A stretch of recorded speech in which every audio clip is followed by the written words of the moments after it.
Hello बच्चों, कैसे हो? उम्मीद करता हूँ आप लोग सारे बहुत अच्छे होंगे एंड पढ़ाई मज़ेदार चल रही होगी। ओके, रात के बज गए हैं 1 और मैं आ गया हूँ आपके लिए वेक्टर का लेक्चर नंबर 2 लेकर। ठीक है, लेक्चर 1 आप लोगों ने देखा, मुझे रिस्पॉन्स भी अच्छा मिला है, बट मैं एक्सपेक्ट कर रहा हूँ थोड़ा और ज़्यादा कि मुझे मज़ा है पढ़ाने में। ठीक है, एंड यकीन मानो बच्चों, थोड़ा सा ट्रस्ट करो, एक बार लेक्चर पूरा देखो, सारे के सारे कॉन्सेप्ट बहुत अच्छे से क्लियर हो गए। आप जेई की तैयारी कर रहे हो, बोर्ड्स की कर रहे हो, मेंस की कर रहे हो, जिस मर्जी की तैयारी करो यार, अगर आपके बेसिक्स क्लियर नहीं होंगे तो आप कोई भी स्टैंडर्ड बुक सॉल्व नहीं कर पाओगे। हर चीज में फीलिंग है, समझ रहे हो, हर चीज में आपको लगेगा, क्योंकि फिजिक्स ऐसे है ना बच्चों की, हर चीज तो दिख रहा है। कोई खींच रहा था ऐसे ऐसे खींच रहा था, सामने जा रहा हूं, सारी चीजें मैंने आपको लास्ट क्लास में एक्सप्लेन अच्छे से की है। ठीक है, बिना टाइम को वेस्ट करते हुए सीधा मुद्दे पे आते हैं, है ना। कई बच्चे कहते हैं सर आप बातें बहुत करते हो। चलो देखो क्या करें, बोलने की आदत है, टीचर जो हूँ। देखो इधर पर फालतू बातें नहीं होती, काम की बातें होती है बच्चों। चलो, तो वेक्टर का लेक्चर नंबर 2 स्टार्ट करते हैं। लास्ट क्लास में अगर आप लोगों को याद हो तो मैंने आप लोगों को रिजोल्यूशन ऑफ वेक्टर बहुत अच्छे सिखा दिया था। वेक्टर की इंपॉर्टेंस क्या थी ये भी आप लोगों को अच्छे से मैंने समझा दिया था एंड फील देने की भी कोशिश की थी। सर आज क्या पढ़ेंगे हम लोग? लास्ट क्लास में मुझे एक टॉपिक और पढ़ाना था, यूनिट वेक्टर। मैंने नाम लिया था, याद है, आई कैप, जे कैप, के कैप, जो डायरेक्शन बताता है। आज मैं आपको सिंपल भाषा में समझाता हूं और एकदम बढ़िया से समझना है ना। यूनिट वेक्टर वो वेक्टर है जो किसी भी वेक्टर की डायरेक्शन को बताता है। और अगर आपसे पूछूं कि बताओ यूनिट वेक्टर का मैग्नीट्यूड कितना होता है, तो एक्चुअल में 1 होता है। यूनिट मतलब ही 1 होता है, तो unit vector is nothing, it's magnitude is 1 and it is used to, वो for what, it is used for show the direction of that given vector. मतलब किसी वेक्टर की डायरेक्शन को बताने के लिए हम लोग यूनिट वेक्टर का यूज करते हैं, दैट्स ऑल। मैं आपको सिंपली बताता हूं, मैं आपको थोड़ा सा फॉर्मूला के थ्रू इसको समझाने की कोशिश भी करता हूं। चलो देखो क्या है सर यूनिट वेक्टर, देख लो अच्छे से देख लो, है ना। क्या है सर यूनिट वेक्टर? जैसे बच्चा मैं कह रहा हूं कि मैं एक यूनिट वेक्टर लिख रहा हूं, A cap is equal to vector A upon mod of A. ये होता है बच्चा यूनिट वेक्टर का फॉर्मूला। सर थोड़ा सा फील दे दीजिए कि हमें समझ में आ जाए क्या है। जैसे मैंने कहा, मान लो कि बच्चा मेरे पास एक वेक्टर ए दिया हुआ है 3i cap plus 4j cap, like ऐसा मैंने आपके सामने लिख दिया, कोई फर्क नहीं पड़ता। अच्छा सर, अगर मैं आपसे पूछूं कि बताओ इसका मैग्नीट्यूड कितना होगा, तो आप बोलोगे sir under root of 3 square plus 4 square. बेटा लास्ट क्लास में डिस्कस कर चुका हूं, है ना, ये सारी चीजें मैं कैसे मैग्नीट्यूड निकालते हैं मैंने आप लोगों को सिखा दी है। अगर आप अभी सीधा 2nd लेक्चर देख रहे हो तो प्लीज जाके 1st लेक्चर देख लो यार, बड़ी मेहनत लगती है बनाने में। आगे देखो, तो under root of 3 square plus under root of 4 square, it will become 9 plus 16, so under root 25, that is 5। चलो सर बात समझ में आ गई, मैग्नीट्यूड 5 है, बहुत बढ़िया बहुत बढ़िया भाई। आगे देखो, यहां तक में तो सर कोई कष्ट नहीं है। अब जरा समझो यूनिट वेक्टर क्या होता है। देखो टीचर्स जनरल फॉर्मूला लिख के पार कर रहे थे, मैं आपको थोड़ी सी फील दे देता हूं और कुछ नहीं। अगर मैं आपसे पूछूं कि बताओ ए कैप कितना होगा, तो आप बोलोगे सर फॉर्मूला अगर हम लगाएं तो vector A upon mod of A. मैंने कहा बहुत बढ़िया भाई बहुत बढ़िया। देखो इधर, तो 3i cap plus 4j cap, so it will become under root 25 is, मतलब mod of A is we have 5, तो I can write it as 3,5i cap plus 4/5 j cap. जिन बच्चों को मेरे लेक्चर्स थोड़े या मेरा बोलना फास्ट लगता है कि मैं जल्दी पढ़ाता हूँ तो स्लो कर लेना यार, ऑप्शन दिया हुआ है, और स्लो लगता है तो फास्ट कर लेना। अगर आपको छोटी चीज़ें पता है, आपने पहले पढ़ रखा है, तो आप इसको थोड़ा सा स्किप करके देख सकते हो। पर मैं सजेस्ट करूंगा कि स्पीड को बढ़ा के एक बार जरूर देखो एंड नोट्स बनाओ, बिना नोट्स के बच्चा प्रिपरेशन नहीं हो सकती है। ठीक है, कुछ बच्चों को फिजिक्स में बैंड बजी पड़ी होगी, मुझे बहुत अच्छी तरह से पता है, 11th में बहुत बच्चों की बजी पड़ी रहती है, ऊपर से लॉकडाउन है तो ऑनलाइन क्लासेस में और बैंड बजी हुई है। ठीक है, यहाँ पे आपको सब कुछ मिलेगा, बढ़िया से मिलेगा, दोस्तों को बताओ उनका भी भला हो जाएगा। ठीक है, चलो देखो, तो ए कैप का जो वैल्यू आया बच्चा ध्यान से देखो, तो ये आया हुआ 3,5i cap plus 4,5j cap. Sir ये क्या है ए कैप? मैं कह रहा हूं बच्चा ये ए कैप कुछ नहीं है, ये एक्चुअल में ए कैप इस वेक्टर ए की डायरेक्शन को बता रहा है, दैट्स ऑल। इस ए कैप का रोल क्या है? This A cap represent the direction of that vector A, और कुछ नहीं, ठीक है। एंड इसका मैग्नीट्यूड कितना होता है, तो 1 ही होता है, ठीक है। बट ये किसके डायरेक्शन में होगा, इस वेक्टर ए के डायरेक्शन में होगा। इस वेक्टर ए के लिए हमने ए कैप निकाला, ए कैप क्या बता रहा है, इस वेक्टर ए का डायरेक्शन और कुछ नहीं, ठीक है। जैसे आप खुद चेक कर लो ना, इसका मैग्नीट्यूड कितना, बोलोगे सर ऐसे कैसे आप बोल रहे हो, मैंने चल इसका मैग्नीट्यूड निकाल ले, तो आई के बगल में बच्चा जो आपको दिखाई दे रहा है 3/5 का होल स्क्वायर प्लस 4/5 का होल स्क्वायर, अगर अपन इसको सॉल्व करेंगे तो मेरे पास आ जाएगा 9/25 plus 16/25, so it will become √25/25, so the answer is 1। Answer क्या है बच्चा, 1। तो ए कैप को भी अगर आप वेक्टर कहना चाहते हो तो ए कैप एक ऐसा वेक्टर है जो किसकी डायरेक्शन में, वेक्टर ए के डायरेक्शन में, और इसका मैग्नीट्यूड कितना है, 1 है। समझ गए, और कुछ नहीं है। जैसे देखो वेक्टर अगर मैं ऐसे लिख रहा हूं, vector A is equal to, मैं ऐसे लिख सकता हूं A cap is equal to mod of A, ऐसा भी तो लिख सकता हूं। समझ गए, कॉन्सेप्ट क्लियर है कि यूनिट वेक्टर क्या होता है। तो unit vector shows the direction of given vector. समझ गए, आपको बोल देगा ये रहा वेक्टर ए, इसका यूनिट वेक्टर निकालो, आपको बोलेगा वेक्टर बी, इसका यूनिट वेक्टर निकालो, आराम से सॉल्व हो जाएगा। समझ में आ गया, इसकी और इस वेक्टर दोनों की डायरेक्शन सेम है, ठीक है। चल सर यहां तक तो चीजें हम लोग को बहुत अच्छे से समझ में आ गई। अब आगे क्या, आगे देखते हैं। चल यूनिट वेक्टर बच्चों समझ में आ गया, इसमें कोई भी बहुत ज्यादा कोई रॉकेट साइंस मैंने नहीं लगाई है कि आपको चांद पे जाने का मैंने फॉर्मूला लिखवा दिया है, ठीक है, ऐसा कुछ भी नहीं है। ठीक सर चांद पे जाने का फॉर्मूला ही लिखवा दो, जाने घूमने का मन कर रहा है ना, धरती पे बहुत पाप बढ़ गया है। देखो इधर तुम लोग पुण्य करो फिर। देखो सर यूनिट वेक्टर भी हम लोग सीख गए, अब क्या, अब सुनो, अब सिंपल सा कॉन्सेप्ट, मतलब आज का जो मेन जो टॉपिक मैंने हेडिंग डाला है उस पे आते हैं। तो हम लोग बच्चा सीखने वाले हैं अब एडिशन ऑफ वेक्टर, कि दो वेक्टर्स को हम लोग कैसे ऐड कर सकते हैं। मैं चाहूं तो डायरेक्ट फॉर्मूला लिखा दूं, मैं चाहूं तो आपको पूरा एक्सप्लेनेशन दे दूं। तो मैं पहले एक्सप्लेनेशन दूंगा, उसके बाद फिर मैं आपको फॉर्मूला लिखवाऊंगा, ठीक है। चल एकदम बेसिक से शुरू करते हैं कि जरूरत क्या पड़ा, सर क्या जरूरत पड़ा वेक्टर्स को ऐड करने के लिए। इससे पहले बच्चा लेक्चर 1 प्लीज देख लेना, मैं फिर से रिपीट कर रहा हूं, सीधा सेकंड मत देखना, चीजें कम समझ में आएंगी बिकॉज पूरी की पूरी रिलेटेड है। ओके सर, जैसे हम लोग पहले प्रैक्टिकल एग्जांपल देखते फिर मजा आएगा। जैसे मैंने आपसे बोला कि मान लो बच्चा, मैं यहां से शुरू करता हूं कंडीशन में लिखता हूं, मैंने कहा कि यहां पे एक डब्बा m मास का पड़ा हुआ है और इस बार मैंने इस तरफ मान लो 5 न्यूटन का एक फोर्स लगाया और इसी तरफ एक 10 न्यूटन का फोर्स लगाया। ये मान लो F1 फोर्स है, ये मैंने लगाया, चल तूने 10 न्यूटन मेरे से ज्यादा लगा लिया, ताकतवर हो गया भाई साहब, तू बाहुबली हो गया अब, है ना। चल देख इधर, F1 5 न्यूटन, F2 10 न्यूटन। बहुत बढ़िया सर, बहुत बढ़िया, बात समझ में आ रही है। चल सेकेंड कंडीशन लेते हैं, समझते जाओ, मैं कंडीशन में ही समझा दूंगा।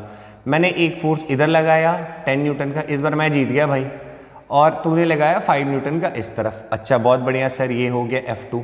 अच्छा मान ले मैं अगर इसको ऐसे लिख देता, टुचुक टुचुक कुछ ऐसा, समझना अच्छे से। मैंने कहा इस बार ऊपर की तरफ लगाया F1 10 न्यूटन और मान लो नीचे की तरफ लगाया F2 5 न्यूटन, ठीक है। बहुत बढ़िया सर, बहुत बढ़िया, आप बात समझ में आ रही है।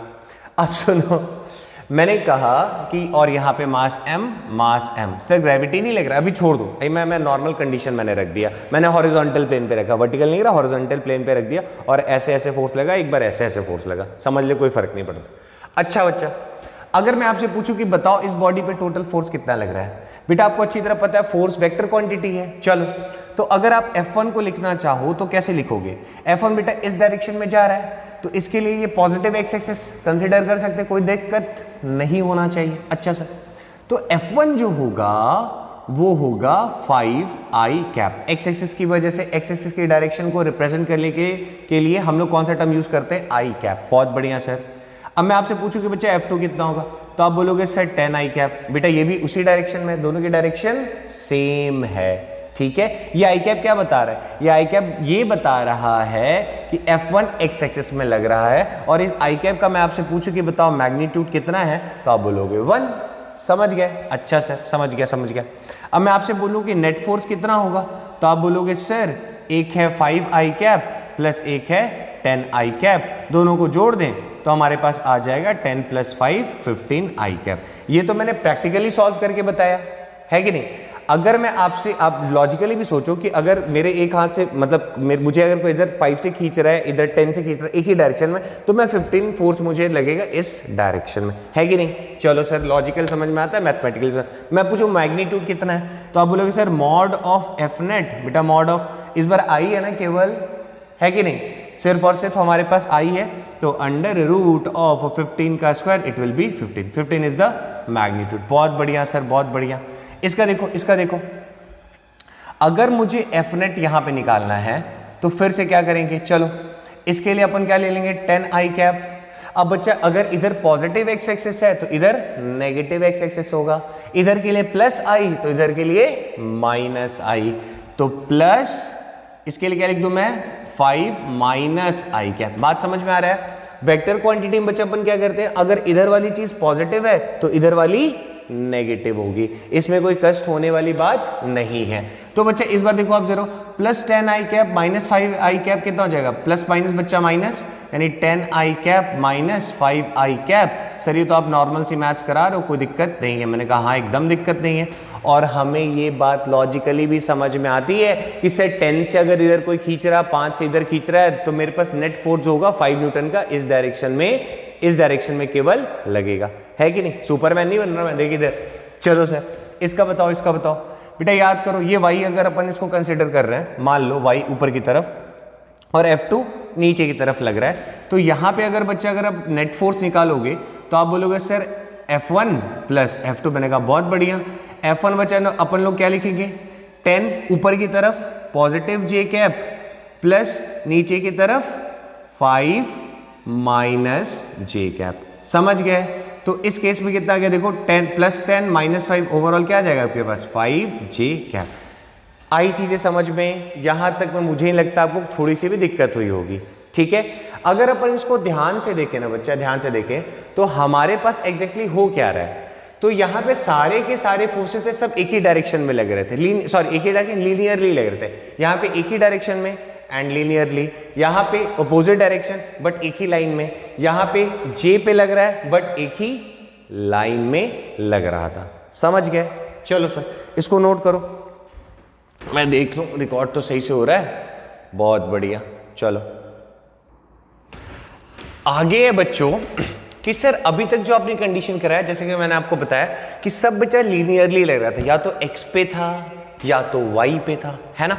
अच्छा सर बात तो समझ में आई, आप तो एकदम सही कह रहे हो। अब मैंने कहा बच्चा कि जरूरी तो ऐसा नहीं है ना कि हर बार सारे फोर्सेस ऐसे ही लगे या फिर ऐसे ही लगे, ऐसे भी तो लग सकता है। सर क्या बोल रहे हो, नहीं समझ में आ रहा। देखो इधर देखो, मैंने कहा बच्चा मैंने कंडीशन लिया, समझो एकदम मोहब्बत से करते हैं, कॉन्सेप्ट एकदम अच्छे से क्लियर करते चलेंगे, है ना।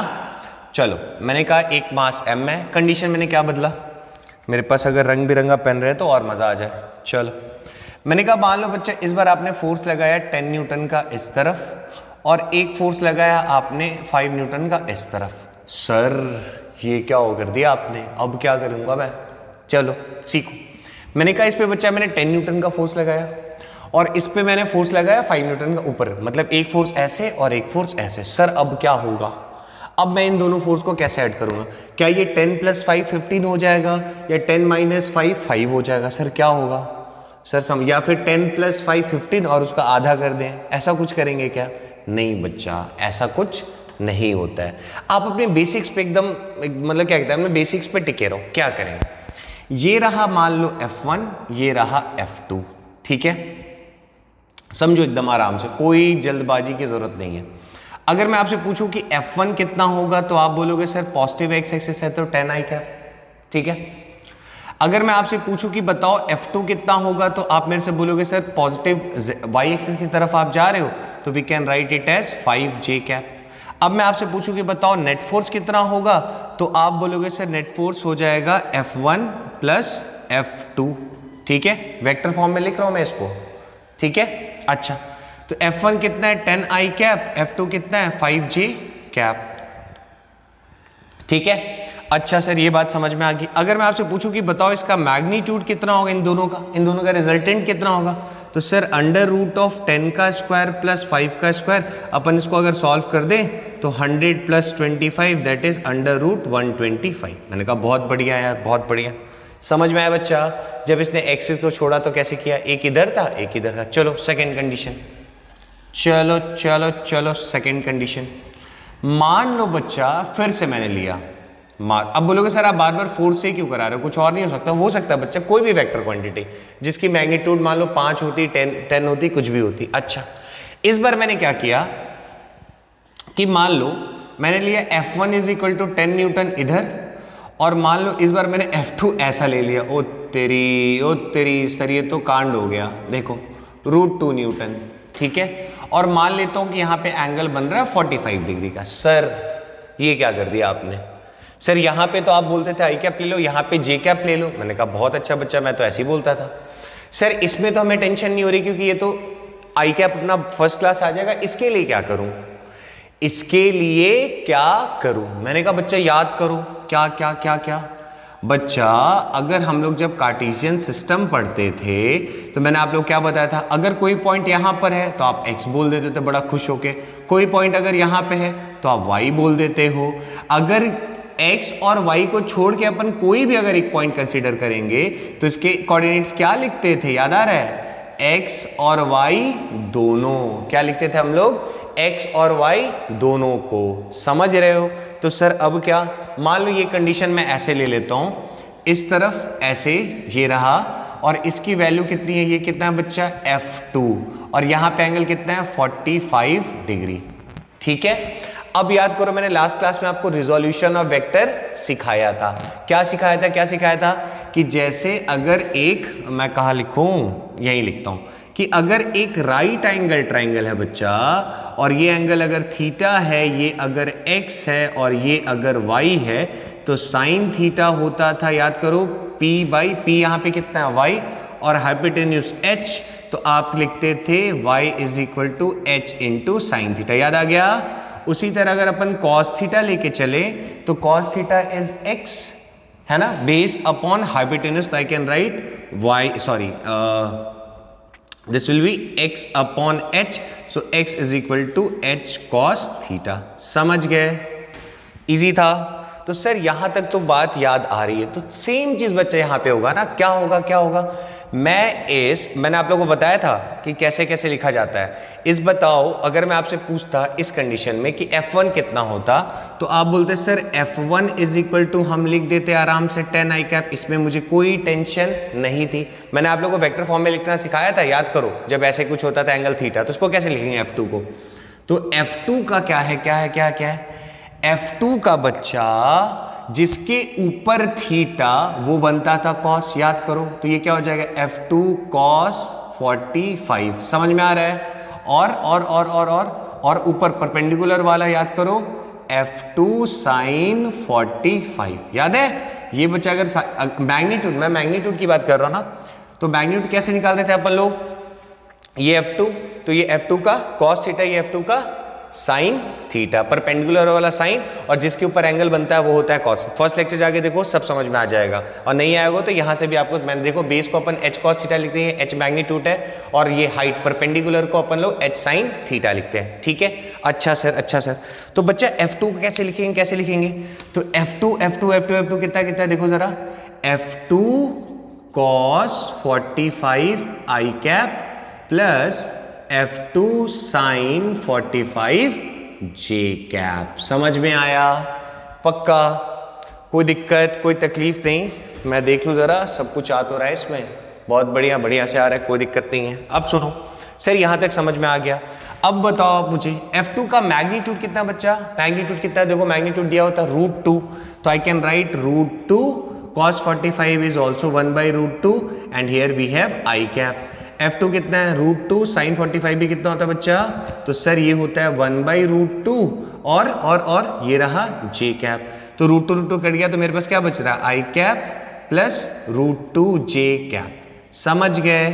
तो इस तरीके से हमने दो वेक्टर को ऐड किया, जब एक वेक्टर x एक्सिस पे था और एक बीचों बीच आ गया। तो समझ रहे हो बेसिक्स एकदम मैं स्टेप बाय स्टेप करा रहा हूं। अगर मैं इससे आपसे पूछता कि बताओ इसका मैग्नीट्यूड क्या होगा, तो आप बोलोगे sir mod of f2 is equal to under root of, check कर लो, 1 का स्क्वायर प्लस रूट 2 का स्क्वायर। ये कितना आ जा रहा है आपके पास 1 plus 5 that is 1 plus 4 that is root 5। समझ में आया? पक्का? कोई तकलीफ? एक भी स्टेप नहीं जो मैंने उड़ी मार के बताया है, सब इज्जत से बताया बच्चा, इज्जत से याद करो, पढ़ो, प्रैक्टिस करो, तब आएगा। बेसिक्स क्लियर है ना, तो आपको कोई टेंशन नहीं हो। कभी भी लाइफ में वेक्टर आता है, कभी भी दो वेक्टर को जोड़ना हो तो ध्यान में रखना है क्या, अगर एक्स एक्सिस पे जा रहा है तो वाई कैप, वाई पे जा रहा है तो जे कैप, और एक्स और वाई के अलावा कहीं होगा तो उसमें हमें एक्स का भी कॉम्पोनेंट लिखना पड़ेगा, वाई का भी कॉम्पोनेंट लिखना पड़ेगा। जहां पे एंगल बनता है वो होता है कॉस, और 90 डिग्री बना दो वो हो जाएगा साइन। समझ गए? चलो सर ये बात भी समझ में आपकी आ गई। चलो मैं इसको मिटा रहा हूं। कंडीशन समझ में आया बच्चा? चलो तो अब अपन लोग इस पे थोड़े से क्वेश्चंस और प्रैक्टिस करते हैं, तब तो महारत हासिल होगा ना, ऐसी थोड़ी हो जाएगा है कि नहीं? चलो देखो क्वेश्चंस मैं बहुत कराऊंगा, टेंशन मत लो। हर एक टॉपिक पे कायदे से क्वेश्चंस होंगे, न्यूमेरिकल्स होंगे, कि आपके बेसिक्स एकदम स्ट्रांग हो जाए। आप भी याद रखो कि राहुल सर ने पढ़ाया था, है ना, कोई फिजिक्स पढ़ाने वाला था। चलो देखो ओके सर, बात समझ में आपकी आगे बताइए, आगे सुनो बच्चा, आगे सुनो। मान लो बच्चा, अब मैं इसको कार्टेशियन सिस्टम में ही आपको समझाता हूं, थोड़ा सा और मजे करते हैं अपन, ऐसा ऐसा और ऐसा, ठीक है।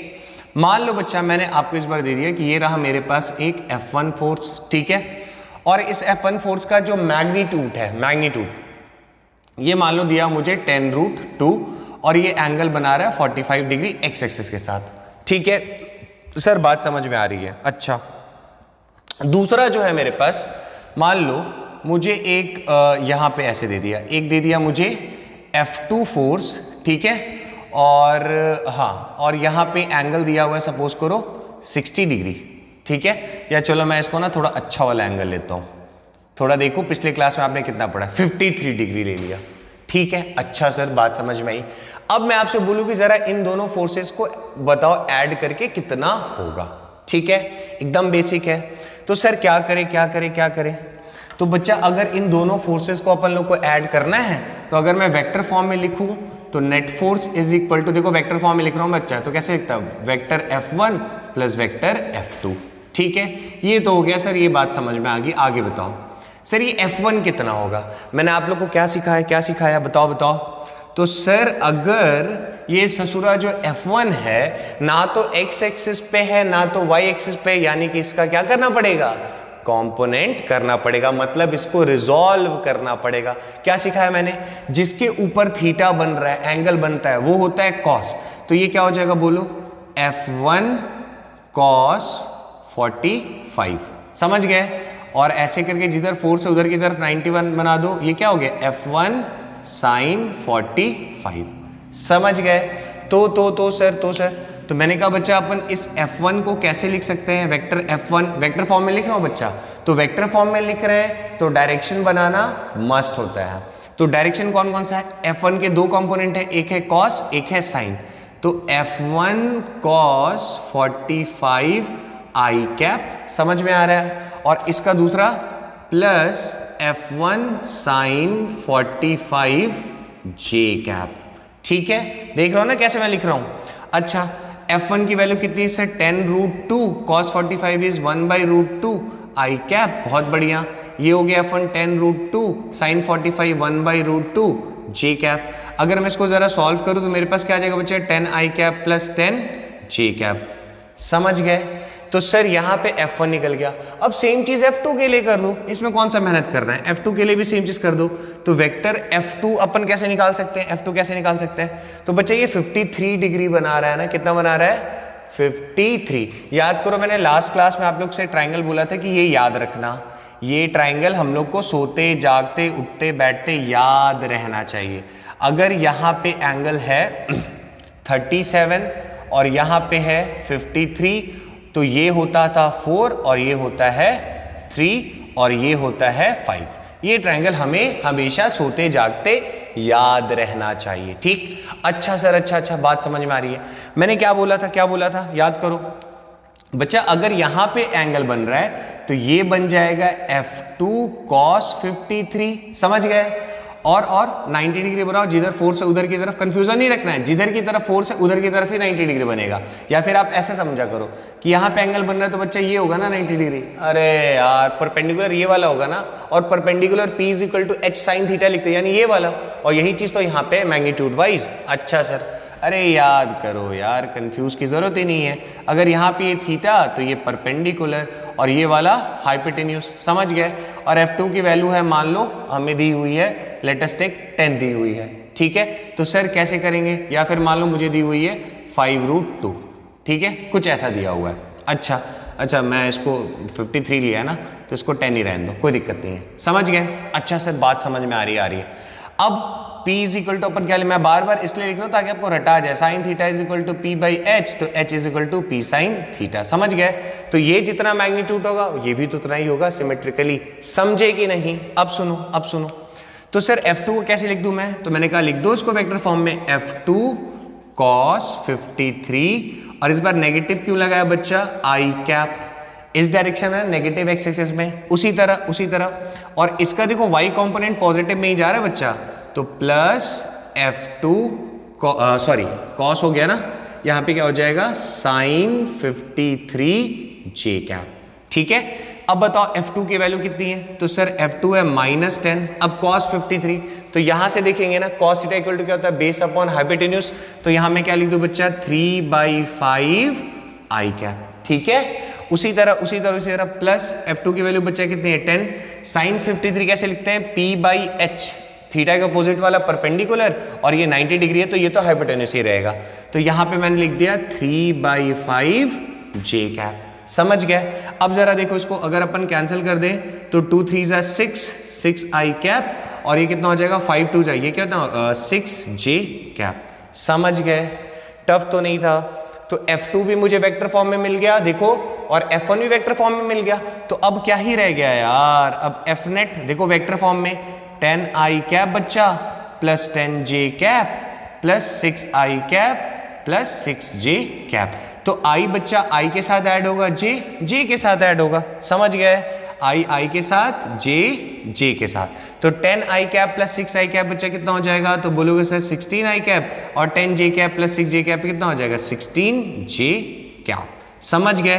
तो ये F नेट निकला हमारे पास। अब मैं आपसे पूछूं कि बताओ इसका मैग्नीट्यूड कितना होगा, तो under root of 16 square plus 16 square, तो अगर इसको बाहर निकाल दो, एक 16 स्क्वायर को कॉमन लेके बाहर निकाल दो तो अंदर √2, तो this is magnitude. Actually magnitude क्या है ना, आगे जाके मैं और अच्छे से एक्सप्लेन करूंगा। ये मैग्नीट्यूड होता है बच्चा इन दोनों वेक्टर का जो रिजल्टेंट होगा ना वही ये, जैसे मैंने आप लोगों को बताया था ना कि अगर मैं सेंटर में कोई मुझे अगर इधर फोर्स लगा रहा है, कोई मुझे इधर फोर्स लगा रहा है, तो दोनों के फोर्स लगाने के वजह से मैं आगे की तरफ आ रहा था ना, रिजल्ट था ना, उस रिजल्ट का मैग्नीट्यूड कितना होगा, तो वो ये होगा। अच्छा उस रिजल्ट को वेक्टर फॉर्म में कैसे लिखेंगे, तो ये होगा, समझ गए, फील आ गया। चलो सर ये बात भी हमें समझ में आ गई, और देखो थोड़ा और प्रैक्टिस कर लेते हैं, थोड़ा सा और प्रैक्टिस कर लेते हैं। बच्चों एडिशन आ जा रहा है ना, टफ तो नहीं लग रहा है, कमेंट करके बताना टफ लग रहा है इजी लग रहा है ना। और तुम लोगों को पता है आज क्या हुआ, छोटी सी बात है, बताना चाहिए नहीं पता नहीं मुझे, मैंने 40 में वीडियो रिकॉर्ड कर लिया और मेरा मेमोरी फुल हो रखा था, और फिर मुझे दोबारा भी शूट करना पड़ रहा है, इसलिए मेरी आंखें थोड़ी लाल हो गई होंगी। चलो कोई बात नहीं। अब सुनो सर, अब क्या है, मेरी मेमोरी नहीं फोन की मेमोरी फुल हो गई थी। चलो सर आपकी भी मेमोरी कार्ड डाल के रखे हो? नहीं बच्चा, कोई मेमोरी कार्ड नहीं डाल रखा है मैंने। आगे देखो भगवान जी ने वो डाल रखा है, वो छोटा दिमाग इधर। आगे सुनो, कुछ और कर लेते हैं, थोड़े से और। सर थोड़े से और करा दीजिए। चलो एक यूनिवर्सल ले लेते हैं। मान लो बच्चा यहाँ पे एक फोर्स लग रहा है F1, यहाँ पे एंगल बन रहा है θ1। यहाँ पे मान लो फोर्स लग रहा है F2, यहाँ पे एंगल बन रहा है θ2। यहाँ पे मान लो फोर्स लग रहा है F3, यहाँ पे मान लो एंगल बन रहा है θ3। अब कुछ भी एंगल हो सकता है, वो आप लोग देख लेना अपने हिसाब से। F4, यहाँ पे एंगल बन रहा है मान लो θ4। 4 फोर्सेस सर दे दिए। अब क्या करें सर? अब तो एकदम समझ में नहीं आ रहा है। बच्चा कुछ नहीं करना है, देखो ये चारों के चारों फोर्स है, 4 फोर्स है। अब इन चारों फोर्स को ऐड करना है। तो अगर मैं बोलूं कि वेक्टर फॉर्म में कैसे लिखेंगे, तो sir F net is equal to vector F1 plus vector F2 plus vector F3 plus vector F4। समझ गए सर? 5 होते तो अरे पांचों कर देते यार, कोई 6 होते 6 को जोड़ देते, 7 होता 7 को जोड़ देते।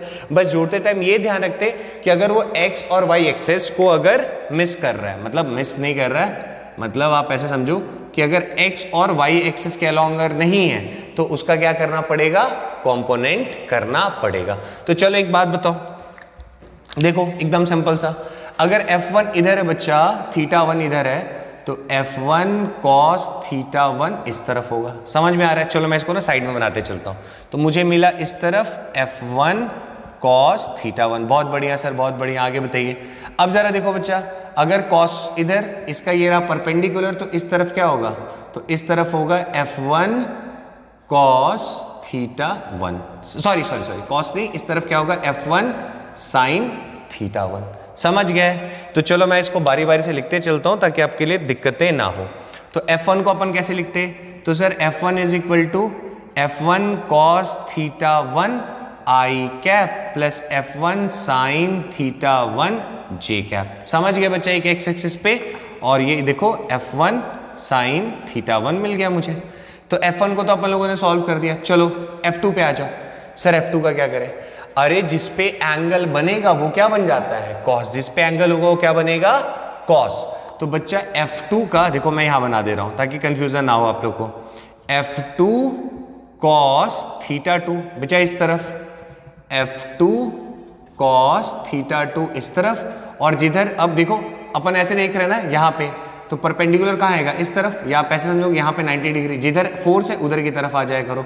तो इस तरफ क्या जाएगा, F2 sin θ2। सर इसको कैसे लिखें, तो F2 इज इक्वल टू हो जाएगा बच्चा F2, इधर देखो cos θ2 j कैप। ध्यान रखना, cos θ2 j कैप। ऐसा नहीं होता कि सर cos होगा तो क्या हमेशा i कैप ही आएगा, नहीं बच्चा, इस पे डिपेंड नहीं करता। आपको देखना पड़ेगा कि थीटा किसके ऊपर बन रहा है। देखो θ2 इस बार किस पे बन रहा था, y एक्सिस पे, यहाँ j कैप आ गया। समझ गए? ऊपर था इसीलिए पॉजिटिव, और देखो इसका x वाला कॉम्पोनेंट बच्चा इधर आ रहा है, तो plus F2 sin θ2 minus j cap. समझ रहे हो, माइनस जे कैप, ये प्लस माइनस, फिर आपका यहाँ पे ओवरऑल क्या आ जाएगा, माइनस। समझ गए?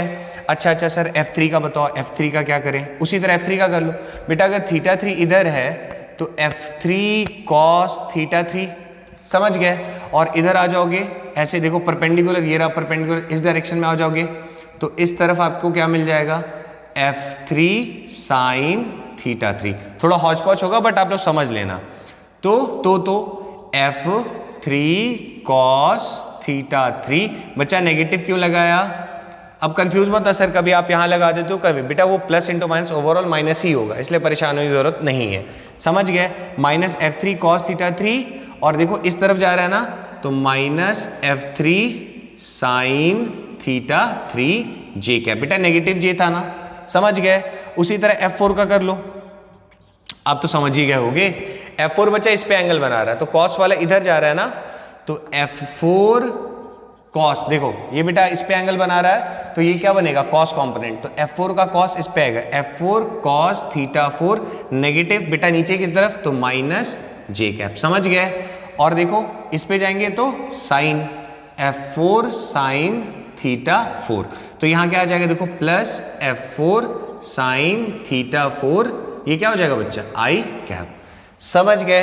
अब क्या करना है, F1 plus F2 plus F3 plus F4, तो i वाले सारे एक तरफ, j वाले सारे एक, मतलब अपन लोग जब ऐड करने जाएंगे, जब हम लोग ऐड करने जाएंगे तो ध्यान रखना बच्चा, ये i वाला किसके साथ जुड़ेगा, i के साथ। अच्छा इसमें मैंने दोनों j लिख दिया है क्या, ओ तेरी, कोई मेरी गलतियां मत निकाल रहा हो। F2 cos, अच्छा देखो यहाँ ठीक लिखा मैंने, F2 sin θ2, sin θ2 i cap नहीं होगा बच्चा यहाँ, सॉरी j कैप नहीं होगा यहाँ, i कैप होगा। समझ गए? ध्यान रखना, छोटा सा मिस्टेक है। i कैप, तो i कैप वाला, i कैप वाला, i कैप वाला, i कैप वाला, ये i वाले एक तरफ जुड़ जाएंगे, j वाले एक तरफ जुड़ जाएंगे। तो इस तरीके से हम लोग दो या दो से ज्यादा वेक्टर को ऐड करते हैं। समझ गए? अच्छा सर समझ तो गए, बढ़िया से समझ गए। समझ गए ना? चलो, अगर आप लोग समझ गए हो तो बहुत अच्छी बात है। अब इसमें और कोई तरीका है क्या सर ऐड करने का? हाँ बच्चा, और भी तरीका है। क्या है सर, जरा बताइए। देखो क्या है, क्या है, क्या है बच्चों, समझ में आ रहा है ना? होपफुली आप लोगों को चीजें बहुत अच्छे से समझ में आ रही होगी। ठीक है, चल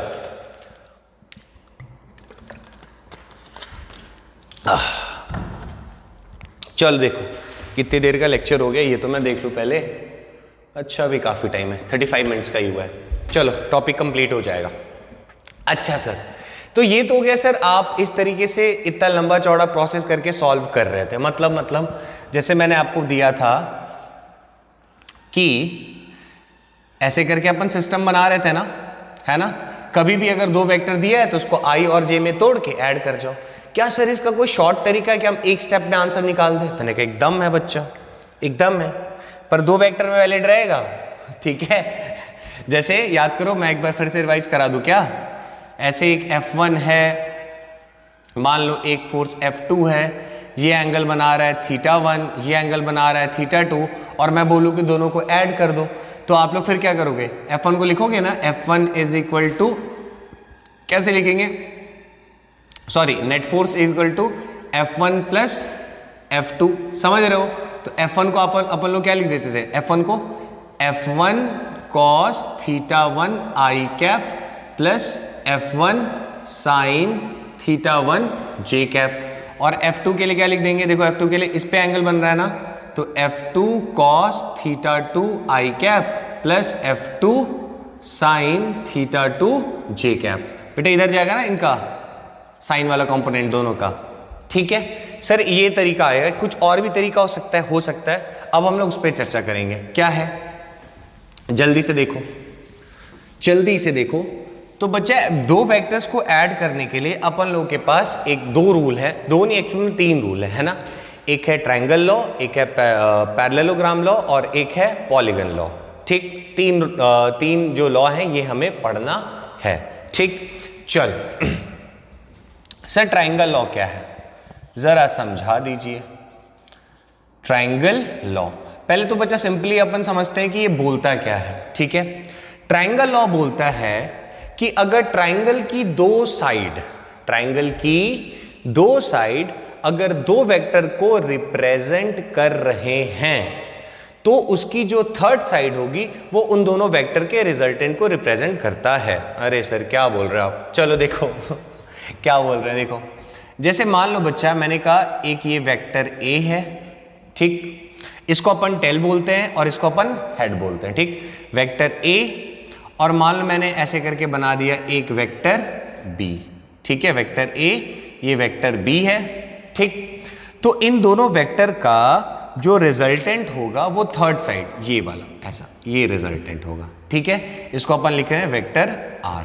ठीक, और अपन इसको कैसे लिखते हैं? तो रिजल्टेंट इज इक्वल टू कैसे लिखेंगे सर? तो रिजल्टेंट इज इक्वल टू आएगा बच्चा यहाँ पे vector A plus vector B, ऐसे करके निकालते हैं। ठीक है, अच्छा सर, थोड़ी बहुत बात समझ में आ रही है और थोड़ी बहुत नहीं समझ में, आपने ऐसे कैसे लिख दिया है। चलो थोड़ा समझने की कोशिश करते हैं, थोड़ा सा फील लेते हैं। आपको ट्रायंगल लॉ अगर समझ में आ गया तो आपके लिए पैरेललोग्राम लॉ भी बहुत आसान हो जाएगा। ठीक है बच्चा? अच्छा सर, अच्छा। अब एक चीज है जिसको आप लोगों को ध्यान रखना है, एकदम समझ रहे हो, कायदे से ध्यान रखना। क्या सर? क्या, कैसे अपन करते हैं, कैसे ये चीज कैसे फॉलो करना है, आपको मैं बताता हूँ रूल कैसे करना। जब तुम टेल से हेड जाओगे तो पॉजिटिव लेना, टेल से हेड जाओगे पॉजिटिव लेना, हेड से टेल जाओगे नेगेटिव लेना। एक पैटर्न फॉलो करना। मतलब सर, जैसे मैं गया टेल से हेड तो मैंने प्लस में लिया, फिर टेल से हेड गया तो प्लस में लिया। अब देखो पूरा सर्कल घूमने के लिए फिर माइनस हेड, और तीनों का समेशन किसके बराबर? 0 के बराबर। ठीक है, ऐसे चलता है ये। अच्छा सर, बात समझ में आ रही है थोड़ी थोड़ी। तो बच्चा आप यहां से देखो, vector R is equal to क्या आ गया मेरे पास? वेक्टर A प्लस वेक्टर, अभी देखो वेक्टर फॉर्म में सारी कहानियां चल रही हैं, अभी हम मैग्नीट्यूड के पीछे नहीं भागे हैं। अगर मुझे मैग्नीट्यूड निकालना है, कुल मिला के मुझे वेक्टर R या मैग्नीट्यूड निकालना होता था, तो सर कैसे निकालेंगे जरा समझाइए। चलो देखो, आप ये चीज़ पहले ही कर चुके हो, बट मैं आपको फिर से बता रहा हूँ, ठीक है? करें, चलो सर कैसे किया जाए, कैसे किया जाए, समझो बच्चा, जरा समझो, बढ़िया से शिद्दत के साथ फील लेके समझो। पहला तो चीज हमेशा याद रखना बच्चा, दो वेक्टर के बीच में, अगर हम ऐसे वेक्टर रिप्रेजेंटेशन टाइप में लिख रहे हैं, तो दो वेक्टर के बीच में जो एंगल होता है ना, वो एंगल होता है दोनों, अगर मैं ऐसे रिप्रेजेंट कर रहा हूं तो वो दोनों वो जो एंगल होता है वो दोनों वेक्टर का जो रिप्रेजेंटेशन इन दोनों के टेल के बीच में होता है। मतलब सर, मतलब आता हूं आता हूं, देखो जरा समझो। पहले उस पे नहीं, पहले दूसरी चीज देखते हैं। मान लो मुझे रिजल्टेंट निकालना है। क्या निकालना है? रिजल्टेंट। मतलब इस आर का मैग्नीट्यूड कितना होगा ये मुझे कैलकुलेट करना है। समझ रहे हो क्या है? मुझे ये वेक्टर आर दिया हुआ है, इसका मैग्नीट्यूड निकालना है। सर कैसे निकालेंगे? ठीक है, मैं इसको जरा इरेज कर रहा हूं क्योंकि मुझे इसकी जरूरत है। ठीक है, अच्छा मैंने पूरा ही मिटा दिया है, कोई बात नहीं, मैं थोड़ा बड़ा बनाता हूं कि आपके लिए चीजें समझना और आसान हो जाए। सपोज करो बच्चा ये एक वेक्टर ए है, ये एक वेक्टर बी है। ठीक है, अच्छा सर, तो जो थर्ड साइड होता है ट्राइंगल का, ये किसको रिप्रेजेंट करता है? तो ये वेक्टर आर, जो कि वेक्टर ए और वेक्टर बी का रिजल्टेंट है। अभी आपको फील दे दूंगा, परेशान मत हो। ठीक है सर, अच्छा बात समझ में आ रही है आपकी। मान लो बच्चा मुझे दिया हुआ है mod of A is equal to A, ये दिया हुआ है, जैसे 5 न्यूटन, 10 न्यूटन, 20 न्यूटन, 30 न्यूटन का फोर्स लगता था उसी हिसाब से। ठीक है, अच्छा सर। उसी तरह बच्चा मुझे मॉड ऑफ बी, मान लो स्मॉल बी दिया हुआ है। ठीक है, मैग्नीट्यूड वाइज ऐसे करके दिया हुआ है, और मुझसे पूछा है कि बताओ मॉड ऑफ आर कितना होगा। ठीक, अच्छा सर, बताइए अब क्या करें? अब सुनो बच्चा, मैं क्या करने वाला हूं, ध्यान दो, ध्यान दो। मैंने एक छोटा सा कंस्ट्रक्शन किया कुछ ऐसा, ताकि ये पूरा राइट एंगल ट्रायंगल में तब्दील हो गया। किस में तब्दील हो गया? ये राइट एंगल ट्रायंगल में। अच्छा, इस वाले का बच्चा मैग्नीट्यूड कितना है? तो सर इसका ए है और इसका आर है और इसका बी है। समझ गए? मान लो यहाँ पे एंगल बन रहा है थीटा, इसके बारे में और चर्चा करूंगा अभी, टेंशन मत लो आप लोग, है ना, इसके बारे में चर्चा करूंगा अभी थोड़ी देर में बढ़िया से। मान लो यहाँ पे अगर एंगल थीटा बन रहा है, तो अगर मैं इसको मैं बोल रहा हूँ ओ, इसको बोल रहा हूँ ए, इसको बोल रहा हूँ अगर मैं बी, सर ये मत लो, ये मत लो, आपने ए बी पहले ले लिया, तो चलो मैं एक्स और इसको ले लेता हूँ वाई।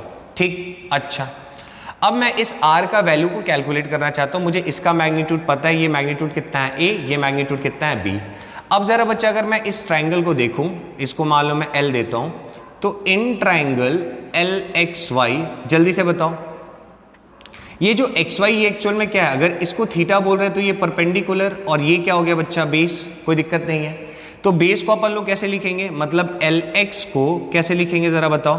तो LX हो जाएगा बच्चा, ये मैग्नीट्यूड कितना है आपके पास? b।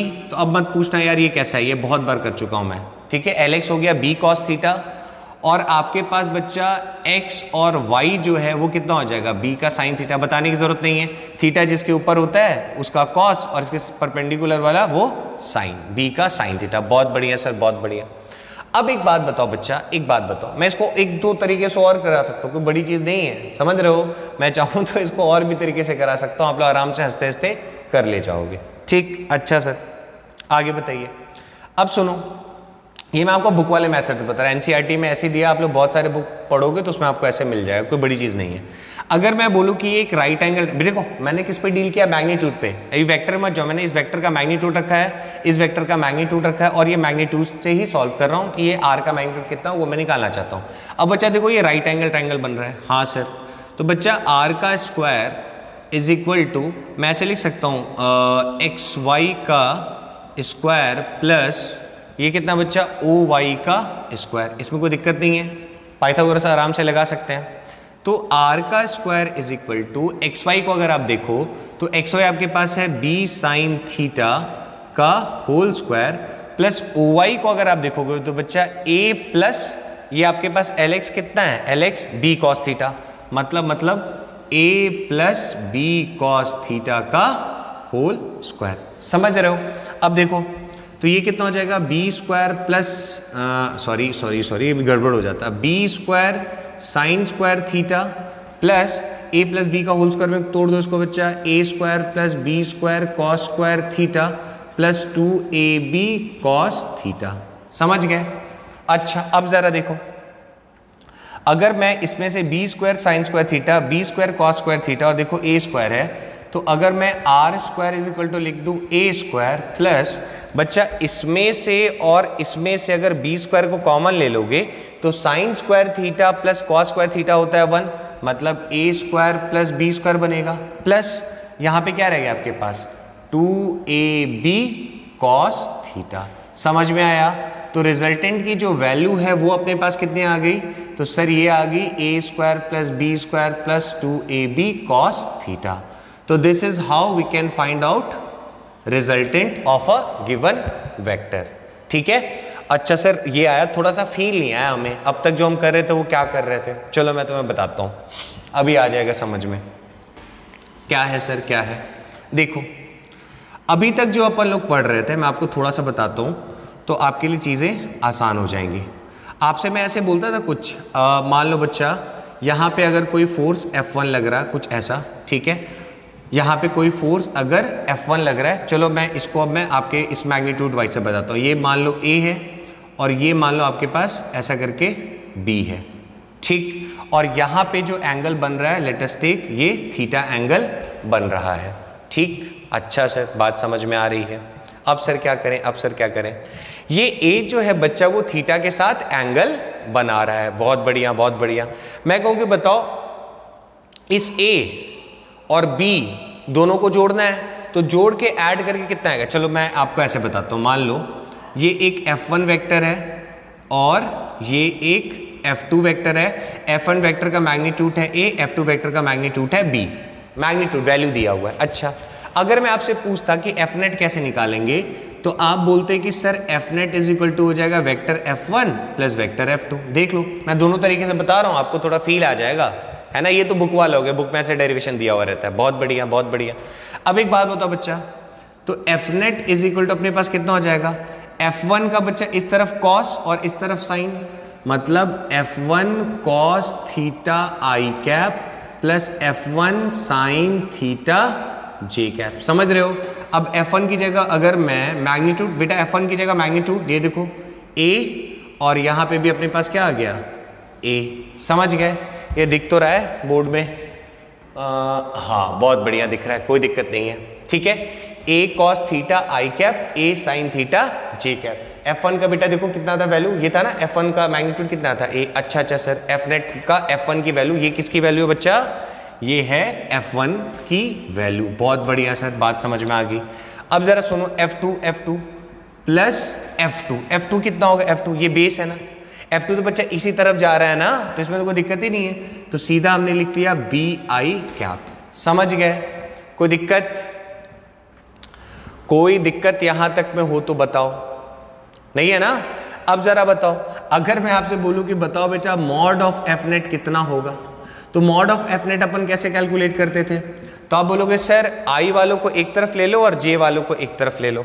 तो अब जरा सोचो, इधर देखो, अब जरा सोचो बच्चा, अगर I वालों को हम देखें तो A cos theta I cap और यहाँ पे क्या दिख रहा है आपको? B आई कैप, मतलब A cos थीटा प्लस दूसरा कौन सा था बच्चा? B। ये दोनों तो आई कैप में आ गए, है कि नहीं? और दूसरा प्लस प्लस प्लस प्लस देखो J वाला कौन सा था? A sine theta J cap. तो मैंने लिख दिया A sine theta J cap. समझ में आ रहा है? पक्का? अब जरा देखो, ये बच्चा किसको रिप्रेजेंट कर रहा है? तो सर ये रिप्रेजेंट कर रहा है F नेट को वेक्टर फॉर्म में। F नेट का है ये वेक्टर फॉर्म। अब मैं आपसे पूछूं कि बताओ बच्चा F नेट का मैग्नीट्यूड क्या होगा? तो आप बोलोगे sir under root of A cos theta plus B का whole square plus A sine theta का होल स्क्वायर। अगर आप ध्यान से देखो बच्चा, अगर आप ध्यान से देखो तो रिजल्ट क्या आने वाला है? ये मुझे दिख रहा है क्या? हाँ एकदम परफेक्ट जगह से लिखा है मैंने। चलो देखो सर क्या होगा, देखो जरा, तो अंडर रूट ऑफ बच्चा ये क्या हो जाएगा? A square cos square theta plus B square plus 2AB cos theta. दिखा बच्चा? A प्लस B का होल स्क्वायर में खोल दिया, प्लस ये कितना हो जाएगा? A square sine square theta. चलो देखो ये क्या हो गया, फिर से वही चीजें मिल गई, A square cos square theta और यहाँ देखो A square sine square theta. अगर ए स्क्वायर को दोनों में से कॉमन ले लोगे तो cos square theta sine square theta क्या बनेगा 1, यानी A square plus plus plus plus B square plus बच क्या गया ये वाला 2ab कॉस थीटा। देखो तो सेम रिजल्ट आया है क्या है दोनों का सेम रिजल्ट आया है ना, समझ गए। तो मैंने कोई बहुत बड़ी चीज नहीं की है। सर आपने ऐसे क्यों करा है, मैं तुम्हें थोड़ा सा फील देना चाहता था बच्चा। क्या क्या क्या, ये थीटा जो है, ये जो थीटा देखो किसके किसके बीच का था, F1 वेक्टर और F2 वेक्टर के बीच में कितना एंगल है, थीटा। तो इन दोनों का हम लोग रिजल्टेंट निकाल सकते हैं कैसे, तो A square plus B square plus 2ab cos theta. मतलब कि अगर मुझे दो वेक्टर के बीच का एंगल पता है तो मुझे ऐसे आई कैप जे कैप में करने की जरूरत नहीं है। लंबा सा प्रोसेस मैंने किया ना, देखो आई कैप लिखा, जे कैप लिखा, फिर आई वालों को इकट्ठा लिखा, जे वालों को इकट्ठा लिखा, फिर मॉडुलस किया।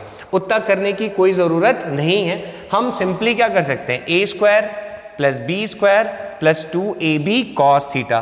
दिस थीटा इज, ये जो थीटा है, this theta is angle between A and B. समझ रहे हो, ये ए और बी के बीच का एंगल है, ठीक है। तो इस तरीके से हमने ये किया। अब बताओ, अब सोचो सर यहां पे जो आपने थीटा बताया था ये किसके बीच का था, ये तो हमें पता ही नहीं चल रहा किसके बीच का है। तो मैंने एक स्टेटमेंट बोला, आप लोग उसको नोट करो, मैं उसको जरा मिटा रहा हूं उस वाली साइड को, है ना, इसको जरा नोट कर लो, मैं थोड़ा पानी पी लेता हूं, है ना। चलो देखो यहां से बच्चा कॉन्सेप्ट निकल के आएगा, ध्यान देना। चलो बोल रहा हूं बच्चा, ऐसा पढ़ाऊंगा दिल खुश हो जाएगा, ठीक है। बस ध्यान से मेरी चीजों को सुनो स्टेप बाय स्टेप।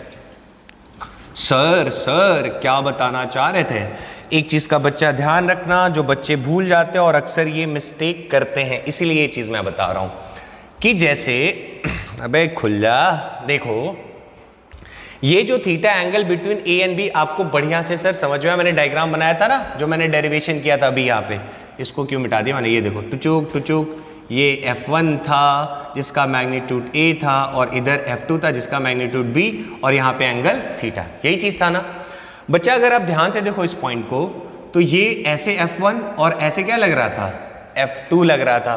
तो देखो दोनों, अगर मैं वेक्टर को ऐसे रिप्रेजेंट कर रहा हूं तो इन दोनों के टेल, इन दोनों F1 ऐसा था, F2 ऐसा था, समझ रहे हो, इन दोनों के टेल के बीच वाले एंगल को हम लोग थीटा कंसीडर करते हैं, समझ गए। दो वेक्टर को रिप्रेजेंट कर रखा है, इन दोनों की जो पूंछ है ना, पूंछ, इन दोनों पूंछ के बीच वाले एंगल को लेते हैं, समझ गए। तो सर यहाँ पे तो आपका इस ट्रायंगल लॉ में क्या दिख रहा था हमें, एक तो सर दिख रहा है और दूसरा मुझे दिख रहा था पूंछ, है ना, और आपने यहाँ पे एंगल लिया था थीटा। तो क्या ये जो थीटा है, ये जो थीटा है, क्या ये जो थीटा एंगल है, ये क्या F1 और F2 के बीच का एंगल है? तो मैंने कहा तुम खुद चेक कर लो है कि नहीं है। बच्चा वेक्टर को अपन शिफ्ट कर सकते हैं सिमेट्रिकली, है ना, कोई अगर वेक्टर ऐसे है तो आप उसको ऐसे शिफ्ट कर सकते हो, ठीक है, कोई दिक्कत नहीं है उसमें। मैं यार डायरेक्शन F2 की तो यही है ना, अगर मैं इसको थोड़ा सा एक्सटेंड करो, देखो जरा टे टे टे टे, है कि नहीं, देखो। तो अगर आप ध्यान से देखो तो F1 उधर गया होता, इसको उठा के जैसे देखो इस डायरेक्शन फोर्स लग रहा था, मैं अगर इसको ऐसे रख दूं तो अभी भी तो F2 यही है, इधर तरफ ही तो जा रहा है। इस F2 को भी आप इधर ही बोलोगे कि इधर जा रहा है सर x की तरफ, ये भी तो F2 ही है जिसको मैंने उठा के ऐसे करके रख दिया। तो आप ध्यान से देखो, ये रहा F1, ये रहा F2 और इन दोनों के बीच का जो एंगल है वो कितना आ रहा है, थीटा आ रहा है, समझ गए। तो इससे कंफ्यूज मत हो जाना सर ये थीटा। जैसे मैं अगर आपसे पूछूं, ध्यान रखना, मैं इसको मिटा रहा हूं, अब आपका कॉन्सेप्ट यहां से क्लियर हो जाए एकदम। थोड़ा सा जो डाउट है उसको मैं क्लियर कर देता हूं। नोट, जैसे मान लो बच्चा, आपसे मैंने कहा कि मान लो एक वेक्टर है F1, एक वेक्टर है, ऐसे करके मैंने बना दिया, लाइक रुको, ऐसे नहीं, ऐसे F1 और यहां मैंने बना दिया F2, ठीक, और यहाँ पे एंगल है मान लो थीटा, ऐसा आपको दिया हुआ है, या मान लो 30 डिग्री या 40 कुछ भी मान लो, अबे नलायक मिट जा, ठीक है, ऐसे करके आपको दिया हुआ है। और यहाँ पे आपको बोला है कि मान लो 53 डिग्री एंगल है, और मैं आपसे पूछूं कि बताओ find angle between F1 and F2। तो कंफ्यूज होने की जरूरत नहीं है, अपन वेक्टर को शिफ्ट कर सकते हैं। ये अगर ऐसा है F1 तो अभी इसमें कोई फर्क नहीं पड़ेगा। अगर हम वेक्टर को कभी भी शिफ्ट करते हैं ना अपने सहूलियत के लिए, यहाँ से उठा के ऐसे रख दिए तो इस पर कोई फर्क नहीं पड़ता है। तो अभी देखो F1 F2 के बीच में कितना एंगल है, तो सर 53 डिग्री एंगल। समझ में आया? अब जैसे जैसे जैसे जैसे मान लो मैंने कहा कि ये अगर F1 है, ये अगर F2 है, और मान लो ये वाला जो एंगल है ये आपको 120 डिग्री दिया हुआ है। अब मैं पूछूं कि बताओ F1 और F2 के बीच में कितना एंगल होगा। तो बेटा F1 F2 के बीच का एंगल अपन कैसे निकाल सकते हैं? तो ये बच्चा स्ट्रेट लाइन होगा, ध्यान रखना। तो 120 मतलब दोनों को ऐड करने में 180, तो ये एंगल कितना आएगा 60 डिग्री। तो आंसर इज 60 डिग्री। कंफ्यूज मत होना, दोनों के पूंछ के बीच में देखना है एंगल। ठीक है, यहां तक का कॉन्सेप्ट क्लियर है? तो यहां से हम लोगों ने यही सीखा कि अगर दो वेक्टर क्वांटिटी दिया और उसके बीच का अगर मुझे एंगल पता है तो मैं डायरेक्टली फॉर्मूला क्या यूज करूंगा, under root of A square plus B square plus 2ab cos theta, where theta is angle between A and B. और ध्यान रखना है कि दोनों एंगलवा क्या होना चाहिए, दोनों वेक्टर के पूंछ में होना चाहिए। समझ गए? इसमें कोई भी, समझ रहे हो ना, कोई भी टेंशन या चिंता करने वाली बात नहीं, कोई कंफ्यूजन मत रखना। समझ में आ गया? चल, तो मैं अब इसको मिटाता हूं। ठीक है, तो इस तरीके से अपन लोग दो वेक्टर्स को ऐड कर सकते हैं। अगर दोनों वेक्टर्स के बीच का एंगल पता है तो हम लोग सिंपली फॉर्मूला यूज कर लेंगे। क्या? तो sir under root of A square plus B square plus 2ab cos theta, under root of A square plus B square plus 2ab cos theta.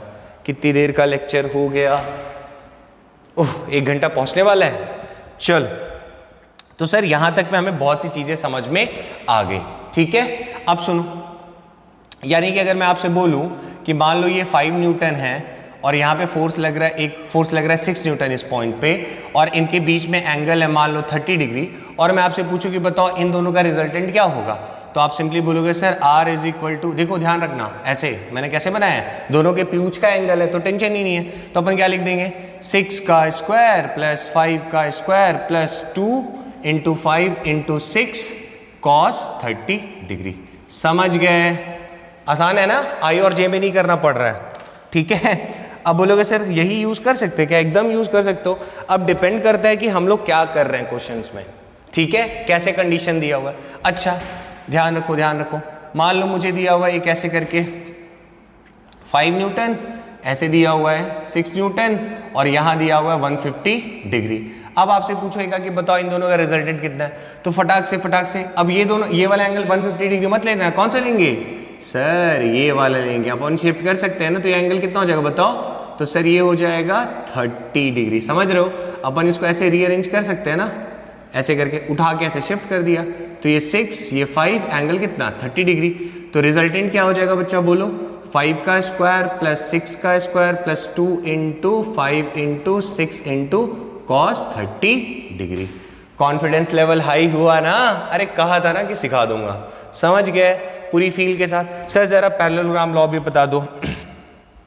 देखो बच्चा कुछ नहीं है, अभी जो अपन लोगों ने पढ़ा ना, ठीक है, क्या कहता है वो देखो, बाकी में डेरिवेशन करने की कोई जरूरत नहीं है। क्या है सर बताओ? पैरेललोग्राम लॉ बोलता है बच्चा, मान लो मैंने कहा ये एक वेक्टर F1 है, या मैं ऐसे बोल रहा हूं कि मान लो ये एक वेक्टर A है और ये एक वेक्टर B है। ठीक है, तो कहता है कि अगर हम थोड़ा सा, अब मैंने आपको जैसा बताया कि अपन वेक्टर को शिफ्ट कर सकते हैं ना, तो मतलब इसके अलोंग कुछ ऐसा जा रहा होगा एक वेक्टर, देखो टुचुक ऐसा, अरे यार यहाँ ऐसे रखा हुआ था, अपन ऐसे करके रख सकते, देखो कोई फर्क नहीं पड़ता है। समझ रहे हो? ओरिएंटेशन नहीं चेंज होना चाहिए, अगर ऐसे सीधा है तो ऐसे जा सीधा। अच्छा, उसी तरह ये वेक्टर B है बच्चा, कुछ ऐसा जाएगा, देखो टैटै टैटै आसमान में। समझ गए? ये देखो वेक्टर A के लिए, ये वेक्टर B के लिए। तो ध्यान से देखो, तो ये पैरेललोग्राम टाइप का नहीं बन जा रहा है, टाइप क्या पैरेललोग्राम ही है ये। तो पैरेललोग्राम लॉ क्या बोलता है, पैरेललोग्राम लॉ क्या बोलता है कि अगर दो एडजेसेंट साइड पैरेललोग्राम के दो वेक्टर को रिप्रेजेंट कर रहे हैं, तो उस पैरेललोग्राम का जो डायगोनल होगा वो रिजल्टेंट दे देगा। मतलब ये रिजल्टेंट दे देगा। बच्चा अगर ये वेक्टर B है तो ये भी वेक्टर B होगा। अगर मैं कह रहा हूं वेक्टर B का मैग्नीट्यूड B है, मान लो वेक्टर A का मैग्नीट्यूड A है, तो अब एक बात बताओ, अगर ये b आपको दिखाई दे रहा है, देखो ये b है, तो इधर देखो जरा, इसका मैग्नीट्यूड भी कितना होगा b, और ये वेक्टर b है, ध्यान रखना, ठीक। अब फिर से वही गंदा सा मेथड, ध्यान से देखो तो ये ट्रायंगल जैसा नहीं बन गया फिर से? अरे यार, यहाँ पे एंगल थीटा, ये थीटा किसके किसके बीच का एंगल है? वेक्टर a और वेक्टर b के बीच का एंगल। कैसे बच्चा, अपन ऐसे करके शिफ्ट नहीं कर सकते हैं? फिर से वही गंदा से स्टेप कर लें, ये वाला हो जाएगा b का cos थीटा, ये हो जाएगा b का sin थीटा। ये देखो राइट एंगल ट्रायंगल, सेम जो मेथड अपन लोगों ने किया था सेम मेथड यूज करेंगे, तो फिर से रिजल्टेंट आ जाएगा under root of a square plus b square plus 2ab cos theta. समझ गए? डेरिवेशन कर लोगे आराम से, है ना। ये वेक्टर r, मैग्नीट्यूड मान लो इसका r दिया हुआ है, इक्वल टू मत रखो, ये मैग्नीट्यूड है, ठीक है। मतलब यहाँ पे तो आप इसको मॉड ऑफ r भी लिख सकते हो, ठीक। तो this is all about a बच्चा parallelogram law and triangle law, ठीक है।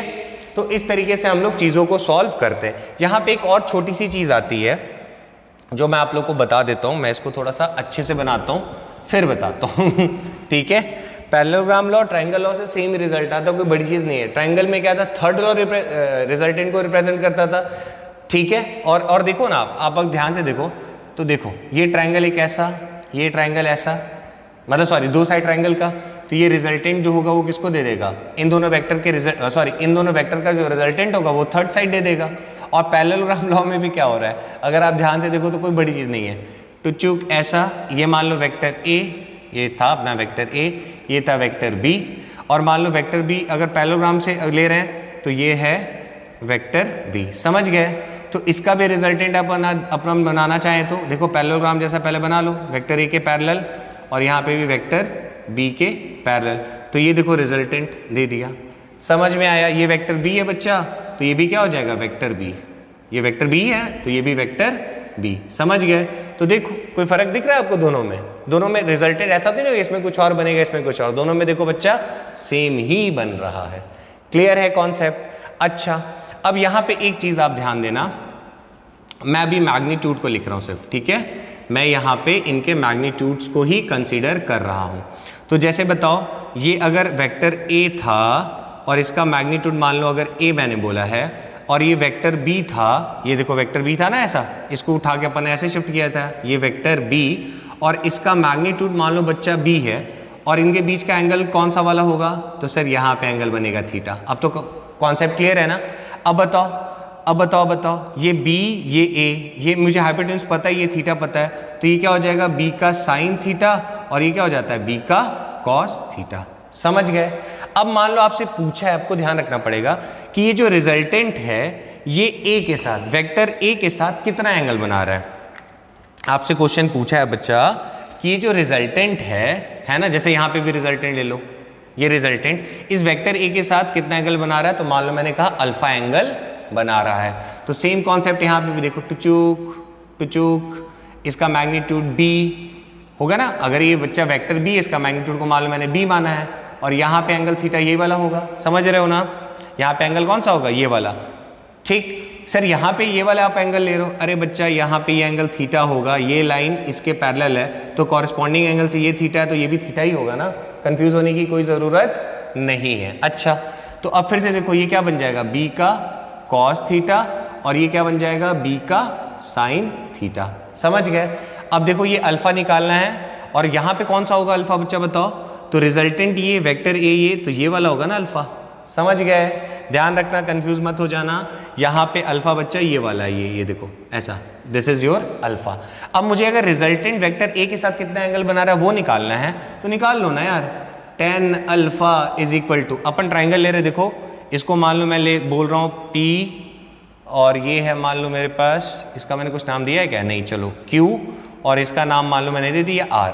तो ये बच्चा आपको PQR एक राइट एंगल ट्रायंगल दिखाई दे रहा है, तो tan अल्फा इक्वल टू क्या लिया? परपेंडिकुलर अपॉन बेस, तो परपेंडिकुलर कितना हो गया? b sin theta upon base बच्चा ये पूरा का पूरा यहाँ से लेकर यहाँ तक, तो ये कितना था? a प्लस ये कितना है? b का cos थीटा। समझ गए?